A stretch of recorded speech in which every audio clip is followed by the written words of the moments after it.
This lesson is kind of cool because you already know about square roots, but there are other types of roots as well. There's the cube root, there's a fourth root, and when you get up into high school, you're going to use all of these advanced roots.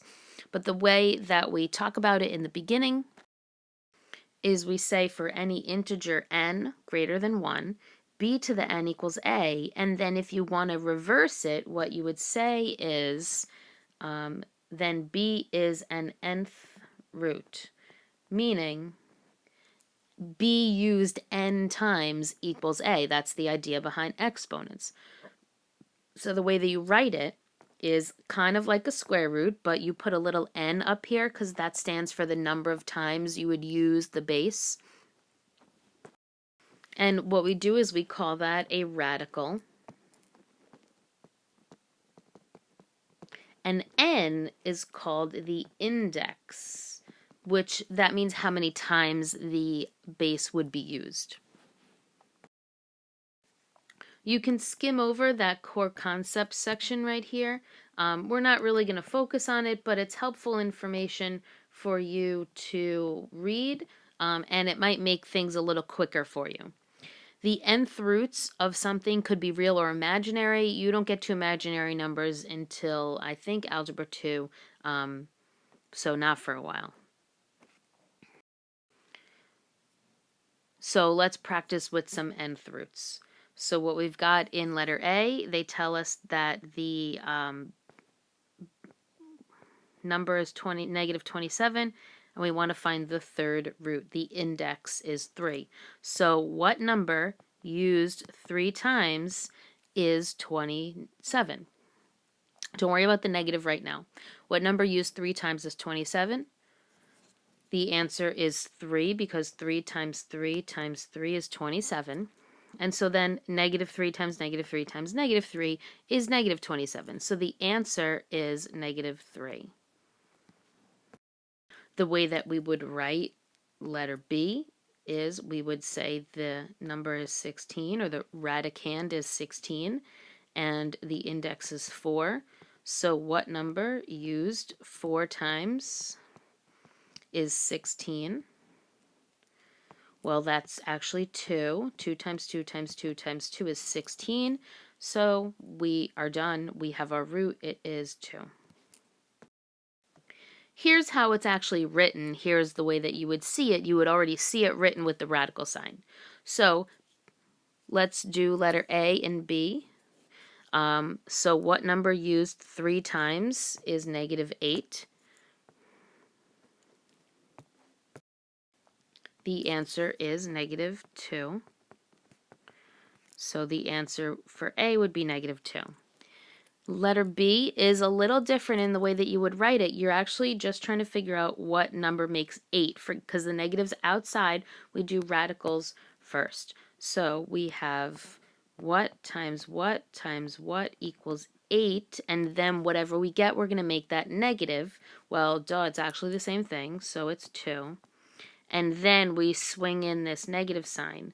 So even though you get the same answer, the technique of what you're trying to find was different. And in letters C and D, they give us the fraction exponent. So I'm going to show you how to rewrite it using a radical sign. So when you have a fractional exponent, the root is on the bottom. So this says the fourth root of 16 to the first power. So just like in plants, the root is on the bottom. So it's the fourth root of 16 raised to the first power. So I'm not going to do the little blanks. What number used 4 times is 16? Well, it's actually 2 again. So we do 2 to the first, which is just 2. This one is different. We want to know what number used 4 times is negative 16. And then we're going to raise that to the first power. And so that's negative 2 to the first, which is negative 2. So they looked very similar, but one was positive 2, the other was negative 2. Now we already started rewriting them, but in the previous 2 examples, we ended up raising it to the first power. So what these are saying is that it's not always being raised to the first power. So 27 to the 2/3, remember the root is on the bottom, that means that it's the third root of 27 raised to the second power. Or you can consider 27 to the 1/3 squared because you multiply the exponents. So let's rewrite this. In example 3, 16 to the 3/4 is the fourth root of 16 raised to the third power. So what do? We say to ourselves, what number used 4 times is 16? We just did that. That was 2. So this is 2 to the third, which is 8. It's the fourth root of 16 cubed. And now for letter B, we're going to do the third root of 27 raised to the fourth power because the root is on the bottom. So what number used 3 times is 27? Well, that's 3. So it's 3 to the fourth, which is 81. All right, in our next example, this woman has this crazy humongous ball, and they tell us that the radius is written in this format. That's the formula for the radius of this giant ball. And they also tell us the volume over here on the side. Volume is 113 cubic feet. And what they want us to do is find the radius of this specific ball, and they tell us to use 3.14 for pi, so we don't have to deal with the pi symbol. So the first thing that we're going to do is we're going to just plug our numbers in. So R equals 3 times 113 over 4 times 3.14, and that is being raised to the 1/3 power. So let's just, calculate stuff. 3 times 113 is 339. 4 times 3.14 is 12.56, and that's being raised to the 1/3 power. So then I'm going to do 339 divided by 12.56. I'm just going to make my number a little friendlier, and that gives me 26.9904459. So I'm just going to say, hey, that's pretty gosh darn close to 27. And technically, since pi is a rounded value, it really is 27. So it's 27 to the 1/3. So that is the answer. That's the number 3. So the radius is 3 feet. All right, we've got one more example.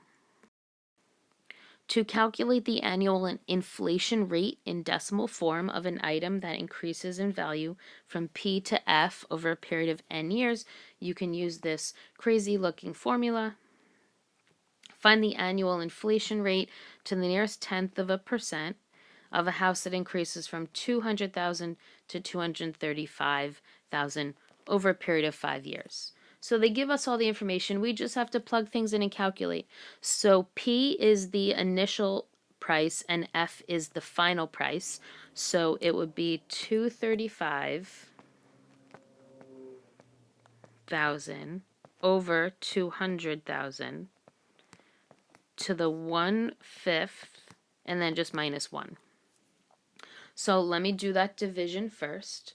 So 235 divided by 200 is 1.175 to the 1/5 minus 1. So now let's find the fifth root. So it's the fifth root of 1.175 raised to the first, right? But I'm not going to write that, minus 1.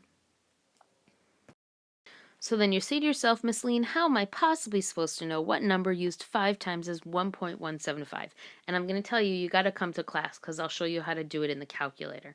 But what you get is 1.032777942. I just did that in the calculator. I'll show you how to do it when you come to class. Minus 1. So you get 0.03277. I'll just kind of round. So then it says you have to do that in the question. It says it has to be to the nearest tenth of a percent. So I have to turn this into a percent and then kind of go to the nearest tenth. So to turn this into a percent, you move it over. So it would be 3.27. And so it's the nearest tenth of a percent is 3.3. And I'm finally done with this question. So other than how do you do this in your calculator, if you have any questions, write them down and ask me when you come to class.